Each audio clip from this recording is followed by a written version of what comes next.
ನಮಸ್ತೆ ವೀಕ್ಷಕರೇ, ಅಮ್ಮನ ಅಡುಗೆ ಚಾನೆಲ್ಗೆ ಸ್ವಾಗತ ಸುಸ್ವಾಗತ. ಇದೇನಿದು ನುಗ್ಗೆ ಸೊಪ್ಪು ಅಂತ ಇದ್ದೀರಾ? ಖಂಡಿತ ಇದು ನುಗ್ಗೆ ಸೊಪ್ಪೆ. ಇದರಲ್ಲಿ ನಾವು ಇವತ್ತು ಡ್ರೈ ಫ್ರೈ ಮಾಡೋದು ಹೇಗೆ ಅಂತ ನೋಡೋಣ ಬನ್ನಿ. ನುಗ್ಗೆ ಸೊಪ್ಪು ಆರೋಗ್ಯಕ್ಕೆ ತುಂಬ ಒಳ್ಳೆಯದು. ಇದು ಎ ವಿಟಮಿನ್ ರಿಚ್ ಇರುತ್ತೆ. ಇದು ಕಣ್ಣಿನ ಆರೋಗ್ಯಕ್ಕೆ, ಮೂಳೆಗಳ ಆರೋಗ್ಯಕ್ಕೆ ಮತ್ತು ರಕ್ತ ಕಡಿಮೆ ಇದ್ದರೆ ದೇಹದಲ್ಲಿ ಇದನ್ನು ತಿಂದರೆ ಚೆನ್ನಾಗಿ ರಕ್ತನೂ ಆಗುತ್ತೆ. ಖನಿಜಾಂಶ ಹೆಚ್ಚಿಗೆ ಇದೆ. ಈಗ ಡ್ರೈ ಫ್ರೈ ಹೇಗೆ ಮಾಡೋದು ಅಂತ ನೋಡೋಣ ಬನ್ನಿ. 2 ಸ್ಪೂನ್ನಷ್ಟು ತುಪ್ಪ ಹಾಕ್ಕೊಂಡಿದ್ದೀನಿ ಬಾಣಲಿನಲ್ಲಿ, ಮತ್ತು ಸಾಸಿವೆ ಹಾಕ್ಕೊಂಡಿದ್ದೀನಿ. ಇದು ಕಡಿಮೆನೇ ಇಂಗ್ರೀಡಿಯೆಂಟ್ಸ್ ಹಾಕ್ಕೊಂಡು ದಿಢೀರ್ ಅಂತ ಸಹ ನಾವು ಮಾಡ್ಕೋಬೋದು. ನುಗ್ಗೆ ಸೊಪ್ಪು ಸಿಕ್ಕಿದ್ರೆ ಸಾಕು, ಚೆನ್ನಾಗಿ ತೊಳೆದು ಸ್ವಲ್ಪ ಗಾಳಿನಲ್ಲಿ ಒಣಗಿಸ್ಕೊಂಡ್ರೆ ಸಾಕು. ಈಗ ಎಣ್ಣೆ ಅಥವಾ ತುಪ್ಪದಲ್ಲಿ ಒಗ್ಗರಣೆ ಹಾಕ್ಕೊಂಡಿರ್ತೀವಲ್ವ, ಸಾಸಿವೆ ಸಿಡಿಸ್ಕೊಂಡಿರ್ತೀವಲ್ವ, ಅದರಲ್ಲಿ ಸೊಪ್ಪನ್ನ ಹಾಕ್ಕೊಳ್ಳೋದು. ಸೊಪ್ಪನ್ನ ಮುಚ್ಚಿಡಬಾರ್ದು, ಮುಚ್ಚಿಡದೆ ಹಾಗೆ ಫ್ರೈ ಮಾಡಬೇಕು.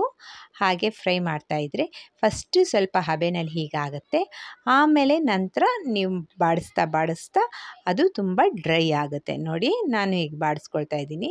ತುಂಬ ಹೊತ್ತು ಏನೂ ತೊಗೊಳ್ಳೋದಿಲ್ಲ. ಇದನ್ನು ಅನ್ನದ ಜೊತೆಗೂ ಉಪಯೋಗಿಸ್ಕೋಬೋದು, ಅನ್ನದ ಜೊತೆಗೂ ತಿನ್ನಬಹುದು, ಮತ್ತು ಚಪಾತಿ ಜೊತೆಗಾದರೂ ತಿನ್ಬೋದು, ಮುದ್ದೆ ಜೊತೆಗೂ, ನಿಮ್ಗೆ ಯಾವುದ್ರ ಜೊತೆಯಲ್ಲಾದರೂ ಸೈಡ್ ಡಿಶ್ ಆಗಿ ಉಪಯೋಗಿಸ್ಕೋಬೋದು. ಡ್ರೈ ಫ್ರೈ ಅಂತಂದರೆ ಮಕ್ಕಳು ಸಹ ಇಷ್ಟಪಡ್ತಾರೆ.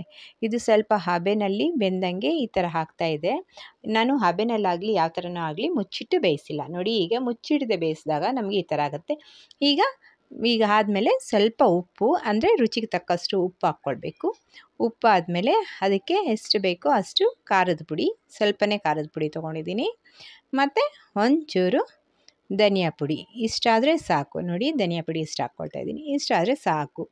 ಇನ್ಸ್ಟಂಟಾಗಿ ನುಗ್ಗೆ ಸೊಪ್ಪಿನ ಪಲ್ಯ ಡ್ರೈ ಫ್ರೈ ಎಷ್ಟು ಚೆನ್ನಾಗಿರುತ್ತೆ ಅಂದರೆ ಮಕ್ಕಳು ಸಹ ಇಷ್ಟಪಟ್ಟು ತಿನ್ನೋ ಹಾಗಿರುತ್ತೆ. ಇದರಲ್ಲಿ ಯಾವುದೇ ರೀತಿ ಕಹಿ ಬರೋದಿಲ್ಲ. ಡ್ರೈ ಫ್ರೈ ಮಾಡಿರೋದ್ರಿಂದ ಅದು ಪಟಪಟ ಅಂತ ಇರುತ್ತಲ್ವ ಲೀವ್ಸ್ ಎಲ್ಲ,